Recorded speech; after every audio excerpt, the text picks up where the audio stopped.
हम जाएंगे यिर्मयाह 17:5। क्या लिखा है? यहोवा यह सब कहता है, जो लोग केवल दूसरे लोगों में विश्वास करते हैं उनका बुरा होगा। जो शापित के लिए केवल दूसरों के सहारे रहते हैं उनका बुरा होगा। भाई और बहनों, यहां पे लिखा है, जब आप लोगों के ऊपर विश्वास रखते हैं, जब आप सोचते हैं कि लोगों से मेरी सहायता आएगी तो आपका बुरा होगा, यहां पे यह भी लिखा है कि आप शापित है। आपको यह विश्वास करना चाहिए कि मेरी सहायता कोई इंसान से नहीं आएगी, मेरी सहायता जो है वो परमेश्वर से आएगी। भाई बहन, आपको हिजकिय्याह राजा के बारे में मालूम होगा। आइए उनके बारे में पढ़ते हैं। हम जाएंगे दूसरा राजा अध्याय 20 और वापस हम इस वचन संहिता में आएंगे। उस समय हिजकिय्याह बीमार पड़ा और लगभग मर ही गया। ये जो हिजकिय्याह जो था, ये बहुत बड़ा राजा था, बहुत सक्सेसफुल राजा था, सब कुछ था उसके पास। एक दिन वो बीमार पड़ गया। आमोस का पुत्र यशायाह नबी हिजकिय्याह से मिला। यशायाह ने हिजकिय्याह से कहा, यहोवा कहता है, अपने परिवार के लोगों को तुम अपना अंतिम निर्देश दो, तुम जीवित नहीं रहोगे। भाई मैंने ये जो हिजकिय्याह जो था, ये परमेश्वर के ऊपर विश्वास करने वाला था, इसलिए जो है परमेश्वर ने उसको संदेश दिया, हिजकिय्याह जो है, आपका जो समय है वो अभी पूरा हुआ है, आपके फैमिली को गुड बाय करो और ऊपर आने के लिए तैयार हो जाओ। यहां पे कहा कि तुम जीवित नहीं रहोगे। भाई बहनों, यदि यह संदेश आपको आता है तो आप कैसा महसूस करेंगे? आप दुखी हो जाएंगे।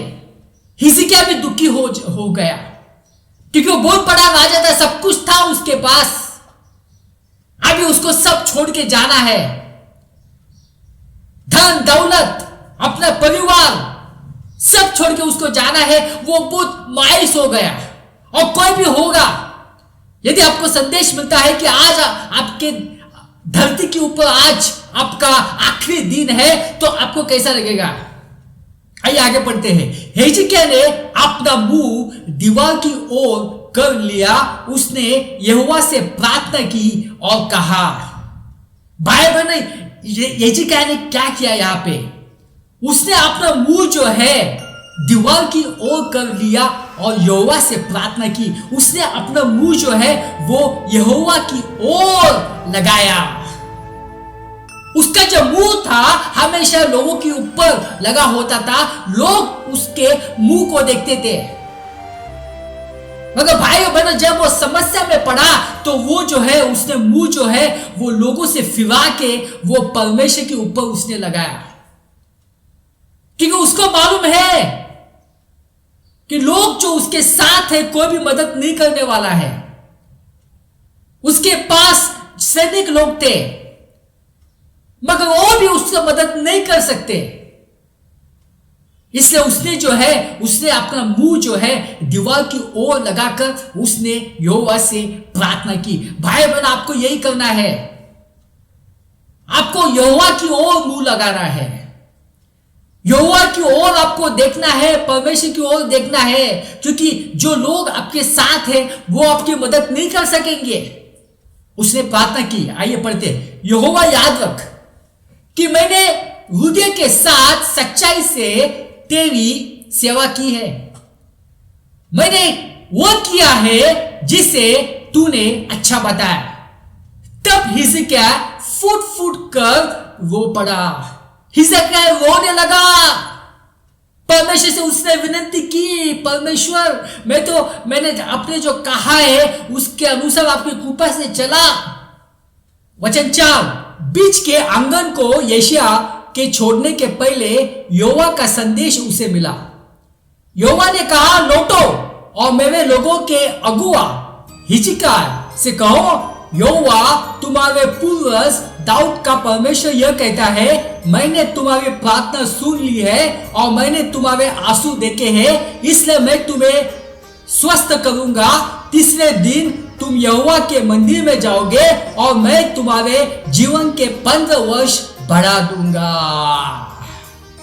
भाइयों बहनों, जब उसने प्रार्थना की, जब उसने विनती की, जब वो रोया तो परमेश्वर ने उसको देखा। भाई बहनों, जब हम परमेश्वर के सामने रोते हैं, परमेश्वर उस आंसुओं को देखते हैं और परमेश्वर के सामने उस आंसू की कीमत बहुत रहती है। आप लोगों के सामने रोएंगे तो कुछ नहीं होने वाला है, मगर आप परमेश्वर के सामने रोएंगे तो परमेश्वर आपके आंसुओं को देखेंगे। परमेश्वर ने उसके आंसू को देखा और यीशु को वापस भेजा, जा यीशु को बोल कि मैं तुझे स्वस्थ करने वाला हूं और मैं तुम्हारे जीवन के 15 वर्ष बढ़ा दूंगा। भाई बहनों, कितना खुश हुआ हिजकिय्याह। अभी उसके पास 15 साल है। इससे हमें क्या सबक मिलता है? इससे यह सबक मिलता है कि कोई भी इंसान हमारी मदद नहीं कर सकता। इससे यह सबक मिलता है कोई भी इंसान हमें जीवन नहीं दे सकता है। सिर्फ परमेश्वर के हाथ में है हमको जीवन देना। इसलिए भाई बहनों, हमें जो है परमेश्वर की ओर देखना है, हमें लोगों की ओर नहीं देखना है।